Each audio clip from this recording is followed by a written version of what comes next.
Hello tout le monde, bienvenue sur cette seconde vidéo de Chunky Express. Me voilà de retour pour une nouvelle vidéo sur la représentation des Asiatiques dans la pop culture. Tout d'abord, je voulais vraiment vous remercier de tout le soutien que j'ai eu par rapport à ma première vidéo, ça m'a fait trop plaisir. Merci beaucoup pour tous les commentaires, pour tous les partages, pour toutes les remarques qui étaient super constructives et hyper positives. C'est ça qui me donne la motivation pour continuer mes vidéos et c'est pour ça que je suis déjà de retour. Je sais que je dis je suis déjà de retour et ça fait plus d'un mois, mais bon, au moins je suis de retour. Et donc comme je vous l'avais promis, cette nouvelle vidéo ce sera sur la place des Asiatiques dans la scène de l'humour en France. Et ce à travers deux films, Taxi 2, Qu'est-ce qu'on a fait au bon Dieu. Et dans cette vidéo, je vais mobiliser le travail de différentes chercheuses et chercheurs françaises, notamment le travail de Nelly Kemener, Éric Massé, Chloé Delaporte. Je vous mettrai en barre d'infos toutes les informations nécessaires pour que vous puissiez retrouver ces références. L'angle d'attaque d'aujourd'hui, c'est que je veux montrer comment la scène de l'humour, c'est le lieu où les racisés peuvent se faire une place et peuvent infiltrer le cinéma français par rapport à d'autres registres, mais c'est en même temps là où ils se retrouvent enfermés dans des rôles qui sont stéréotypés et racialisés. Et donc Asians on Screen épisode 2,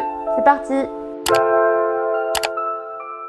Pour situer un peu le contexte de la scène de l'humour en France, la fin des années 90 marque l'apparition d'une nouvelle génération d'humoristes qui sont racisés, souvent des immigrés de seconde ou de troisième génération, notamment avec le succès de Jamel Debbouze, de duos comme Eric et Ramzy, Omar et Fred avec Fred qui est blanc, qui vont apporter de manière inédite les thématiques de l'immigration et de banlieue dans la scène de l'humour. Aujourd'hui, ça nous semble être la norme dans la comédie française, mais il faut savoir que c'était une nouveauté dans les années 90 et qui était même en rupture, selon Nelly Kemener, avec une scène de l'humour qui était occupée jusque dans les années 80 par des hommes blancs et où à cette période-là, les racisés étaient absents de la scène. Ça veut pas dire qu'il n'y avait pas de représentation. Au contraire, ils étaient vus à travers le regard blanc et représentés de façon stéréotypée et caricaturale par des humoristes blancs qui s'inspiraient de l'imaginaire colonial. Et donc à partir des années 90, il y a cette nouvelle génération d'humoristes qu'on a évoqué plus haut, qui vont utiliser l'autodérision et également le recours à des stéréotypes qui sont liés à la race pour en faire la matière du rire. Nelly Kemener, elle révèle que dans leurs différents sketchs, Debbouze et les autres s'affirment comme des racisés. Leur racialisation n'est pas toujours explicitée, mais ils jouent des rôles qui sont largement racialisés et qui se basent sur des stéréotypes sur les racisés. Également sur la figure du jeune de banlieue dans le cas de ceux qu'on a cités. Par exemple, elle analyse comment par le recours à des défauts de la langue française, de prononciation, de bégaiement, l'usage du verlan, ces humoristes-là se positionnent en dehors de l'idéal du modèle républicain de l'assimilation pour s'incarner comme des contre-exemples à l'intégration réussie. C'est ce qui provoque le rire, mais en faisant ça, ils assument et revendiquent également l'appartenance à une identité, une culture qui est à la marge de la culture dominante. Et donc pour la chercheuse, s'il n'est pas question d'antiracisme ou de volonté de subversion, le passage par le rire, c'est un moyen en fait pour des comédiens racisés de prendre la parole, de reprendre le contrôle de leur représentation et de s'imposer, comme elle dit, comme des sujets d'humour qui ont une puissance d'agir, celle de faire rire, et non plus être que des objets de moquerie qui sont représentés que par les autres. Même si ça reste à nuancer parce que c'est une capacité d'expression qui est délimitée par un cadre, notamment délimitée par un type d'humour qui est justement le sujet de cette vidéo. Progressivement, ce type d'humour devient la norme et passe au grand écran, également dans la comédie française, et c'est ce type de rôle qui permet en fait à des racisés de pouvoir avoir des rôles principaux. Mais ce qu'on constate, c'est que si ça concerne d'autres racisés, c'est pas tout de suite le cas pour les asiatiques et c'est quelque chose qu'on retrouve dans le film Taxi 2. Taxi, c'est une saga qui est devenue extrêmement populaire, qui est produite et écrite par Luc Besson, mais qui est réalisée par d'autres personnes que lui, qui met en scène un chauffeur de taxi qui est issu de la banlieue marseillaise, Daniel Morales, qui est interprété par l'acteur Sami Nasseri, un adepte de la vitesse et qui va modifier sa voiture et faire usage de ses compétences pour aider la police. Le film fait un énorme succès auprès du public et cette saga correspond exactement au type d'humour qu'on a vu plus haut. C'est un film qui permet de mettre au centre un personnage racisé et issu de la banlieue et qui va jouer de ses stéréotypes pour provoquer le rire. Le second volet réalisé en 2003 nous intéresse particulièrement dans la mesure où il illustre la place qui est occupée par les Asiatiques en France parmi les racisés dans les années 2000. L'histoire de Taxi 2, c'est qu'il y a le ministre de la Défense japonais qui est en visite à Marseille. Il se fait kidnapper par des yakuza japonais. Et Daniel aide alors son ami policier Emilien à retrouver le ministre. Un tel scénario implique inévitablement une représentation de personnages asiatiques sous la figure de l'étranger, et tous dans des rôles secondaires. Avant même que ces personnages asiatiques apparaissent à l'écran, ils sont évoqués par les autres et sont tournés en dérision. Ça parle de l'opération Ninja qui consiste à accueillir le ministre et l'impressionner, ministre qu'ils appellent également le Nyak, qui fait référence à Nyakwe et qui est un terme raciste injurieux qui vient du vietnamien. Ensuite, on a des mimiques qui évoquent la prière et qui imitent une image de sagesse des Asiatiques, des mots prononcés de manière caricaturale qui sont censés être du japonais, bref, du racisme quoi. Dans la suite, parmi toutes les apparitions de personnages asiatiques, que ce soit le ministre ou ses assistantes, les yakuza, très peu ont de répliques et encore moins des répliques en français, sauf quand c'est pour leur faire parler avec un accent qui est censé, encore une fois, être tourné en ridicule. Donc les personnages asiatiques n'ont pas vraiment le droit à la parole dans ces films-là. Et ce que ce film met à l'évidence, c'est l'opposition dans le champ des possibles, en termes de rôle pour des personnages asiatiques par rapport à d'autres racisés. Alors que le personnage de Daniel Morales, interprété par Sami Nasseri, a le droit à la parole, c'est un personnage principal, c'est un personnage sujet qui crée l'humour par lui-même, même si c'est pas forcément plus enviable, parce que ça reste quand même un type d'humour particulier qui convoque des stéréotypes raciaux. Les personnages asiatiques de l'autre côté sont réduits à n'avoir pas d'espace pour parler, réduits à n'être que des objets de moquerie et sont vus à travers la figure de l'étranger, ce qui est en fait représentatif de la place des Asiatiques dans la scène de l'humour jusque dans les années 2000. Mais en 2006, l'apparition de Frédéric Shaw à travers l'émission du Jamel Comedy Club va changer la donne. Jamel Debbouze obtient en effet sa propre émission en 2006 avec une troupe qui défend une certaine diversité à la française. Diversité qui est surtout ethno-raciale avec un nombre important d'humoristes racisés, alors que par exemple le critère du genre ne va pas du tout être soumis à la même exigence de représentativité, comme le dit Nelly Kemener à nouveau, ou par exemple il y a très peu d'humoristes femmes dans cette troupe. Frédéric Shaw arrive sur cette scène en tant que premier et seul comédien asiatique de la troupe.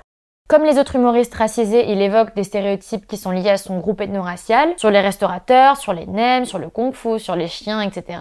Il a recours à un accent asiatique pour finalement mettre à distance tout ça, s'en distinguer, en incarnant justement lui l'image d'un asiatique qui ne correspond pas du tout à ses clichés, notamment en tant que comédien. Et donc il va interpeller en fait le public par rapport à ses a priori et ses représentations sur les asiatiques. On se retrouve exactement dans le type d'humour qu'on a cité plus haut et qui est ce qui permet à des comédiens racisés de se faire une place dans la scène médiatique française. Éric Massé, il analyse ça et il appelle ça l'anti-stéréotype. C'est-à-dire que le rire est créé par la prise de distance et la remise en question de stéréotypes qui sont liés à la race. Mais selon les Kemener, cette façon en fait d'exister sur scène constamment par rapport aux stéréotypes en devant faire référence aux stéréotypes, ça enferme finalement les acteurs dans des rôles où c'est toujours un rappel à leur position en tant que racisés. Et en effet, si le succès des sketchs de Frédéric Shaw lui a permis de se faire une place dans le monde de la télévision et celui du cinéma, les rôles qu'il obtient au début semblent surtout le fixer dans une identité figée qui fait de lui le personnage asiatique dans les comédies françaises. Puis en 2014, il obtient un des rôles majeurs dans Qu'est-ce qu'on a fait au bon Dieu de Philippe de Chevron. Le film nous introduit à la famille Verneuil, une famille bourgeoise catholique blanche qui espérait que leur fille se marie à un bon français catholique et qui les voit finalement se marier l'une après l'autre à des hommes issus de l'immigration. C'est la goutte d'eau qui fait déborder le vase quand la quatrième et dernière fille Laure, sur laquelle les parents misaient tout, veut se marier à son tour à un comédien d'origine ivoirienne, Charles, et donc c'est à la source d'un conflit familial au sein des Verneuil, comme au sein de la famille de Charles lui-même, qui ne veulent pas qu'il épouse une blanche également. Et c'est ça le cœur de l'intrigue du film, mais ça finit par se résoudre au dénouement en mode diversité. On est tous racistes, mais on finit tous par s'aimer, c'est pas très grave. Et donc c'est un film en fait qui a prétention à aborder les questions de multiculturalisme, de mariage mixte en France. Frédéric Shaw, en incarnant le gendre chinois dans Qu'est-ce qu'on a fait au bon Dieu parmi les gendres autres racisés, noirs, arabes et juifs, ça marque l'intégration des Asiatiques parmi les autres minorités dans le cinéma français. Dans Qu'est-ce qu'on a fait au bon Dieu, on retrouve l'humour typique qu'on évoquait plus tôt. Les différents racisés interprètent des rôles de descendants d'immigrés de classe moyenne, qui ont réussi, seraient intégrés, ils sont d'ailleurs en couple mixte, et qui s'affirment donc en décalage avec les stéréotypes de leur catégorie. Chloé Delaporte dit qu'ils incarnent des contre-stéréotypes. Mais le problème, c'est qu'à chaque fois qu'il y a un contre-stéréotype, un autre élément du film va venir compenser et réactiver le stéréotype. Par exemple, Rachid qui joue le rôle d'un homme arabe avocat, mais dont les clients incarnent le stéréotype des arabes qui sont délinquants. Et donc avec en filigrane l'idée que le film remet en question les stéréotypes, il réactive en fait sans cesse des stéréotypes raciaux, et ils vont être par exemple mobilisés par les gendres eux-mêmes entre eux. Et ça permet de transmettre le message que au fond, tout le monde a des a priori sur les autres, c'est pas que la famille blanche bourgeoise conservatrice, les racisés eux-mêmes entre eux ont des a priori, tout le monde est un peu raciste quoi. Par exemple, quand le père de Charles parle du fait d'avoir été oppressé toute sa vie par les Blancs, quand il parle de la colonisation, du pillage de l'Afrique par la France, c'est mis au même niveau que les remarques de la famille Verneuil, qui ont des a priori sur les Arabes, les Noirs et les Asiatiques. En gros, le film adopte clairement une conception morale du racisme, comme si c'était une affaire d'opinion personnelle, et pas de discrimination socio-économique, institutionnelle, systémique. Avec le happy ending où les Verneuil finissent par accepter que leur fille cadette épouse Charles, un homme noir, et avec tout le monde qui se réconcilie, le film offre un message sur le racisme et la diversité qui semble être bien résumé, ainsi que loué par Le Figaro. Comme toutes les bonnes comédies, le film porte un message, tout le monde est un peu raciste en France, y compris ceux qui se considèrent en être les victimes prioritaires, mais personne ne l'est réellement, un point de vue neutre qui semble largement partagé. Et étant un des plus gros succès du cinéma français, le 5e film à partir des années 2000 à avoir fait le plus d'entrées en France, Chloé Delaporte dit qu'il devient alors pour certains l'idéal type de la comédie française, d'un cinéma populaire et particulièrement du genre de la comédie communautaire, terme qui est élaboré par Camille Jourdan. Le film représente la diversité à la française et des conflits qu'elle peut susciter, tout ça faisant partie intégrante du modèle universaliste républicain. Et dans cette vision des choses, tout pourrait se résoudre par l'amour, avec le couple mixte. Mais bref, Qu'est-ce qu'on a fait au bon Dieu en devenant un avatar de la comédie française va fixer un genre cinématographique français et va fixer dans le même temps la place que des racisés peuvent avoir dans le cinéma français, donc à travers des comédies comme elle et à travers des rôles où ils font rire en tant que racisés. Et selon Nelly Kemener, leur présence dans la scène médiatique est en effet permise tant qu'ils montrent qu'elle est inoffensive, qu'elle n'a pas de signification politique et qu'elle est éloignée de toute motivation dans le monde du sérieux. Par exemple, dans un ancien sketch, Shaw évoque l'enfermement des comédiens et des comédiennes asiatiques dans des rôles stéréotypés. Mais en fait, le contexte dans lequel il tenait ses propos fait que c'est censé susciter le rire. Ah, sérieux ? sans provoquer de questionnement sur la blanchité, sur le racisme dans l'univers du cinéma. La chercheuse montre également que cette référence permanente aux stéréotypes devient un moyen de contrôle des comédiens. Les comédiens se retrouvent enfermés dans des rôles où ils se retrouvent finalement, malgré eux, à constamment faire référence à des stéréotypes raciaux pour faire rire, même si c'est pour s'en distancer, et se retrouvent en fait à pouvoir difficilement s'en détacher. Cet enfermement se matérialise notamment dans des difficultés de déplacement de la scène de l'humour, de la comédie à d'autres genres cinématographiques pour ces acteurs racisés. De Taxi 2 à Qu'est-ce qu'on a fait au bon Dieu, on voit qu'il y a une évolution de la place des Asiatiques dans le cinéma français. On passe de rôles où ils n'ont pas le droit à la parole, où ils ne sont que des objets de moquerie, à des rôles où ils peuvent être des personnages sujets, des sujets d'humour qui font rire par eux-mêmes. Mais le problème, c'est qu'à la fin, c'est peut-être à travers ces mêmes stéréotypes, c'est à travers ce même imaginaire racial qu'ils peuvent apparaître dans le cinéma. Ça illustre comment pour les Asiatiques, comme pour les racisés de manière générale, les places qui leur sont données, les places qui leur sont autorisées, c'est des places où ils doivent faire rire en jouant sur les stéréotypes sur la race. Il est légitime alors de se demander quel pouvoir cette représentation, cette diversité donne-t-elle à des racisés, dans la mesure où ils apparaissent effectivement à l'écran mais pour être représentés par des réalisateurs blancs, dans des rôles qui auraient la prétention de reproduire une réflexivité sur les stéréotypes mais qui en même temps les enferment dedans en faisant constamment référence à ces stéréotypes-là, qui donne la parole en effet à des racisés mais qui en même temps fait d'eux des porte-paroles et des représentants de toute leur communauté, vu qu'il n'y a pas d'autres racisés sur scène. Quel pouvoir? Je sais pas.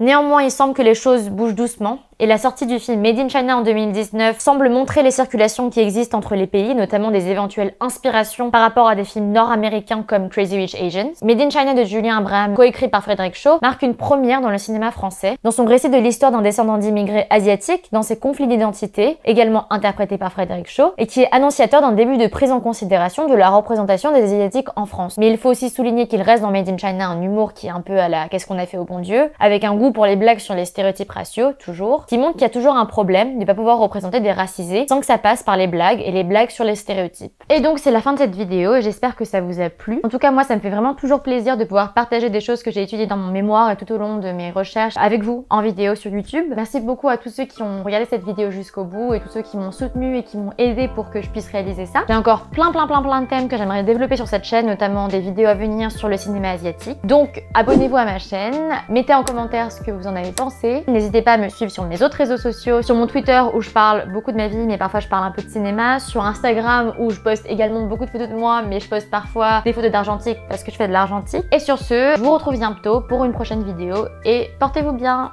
Salut!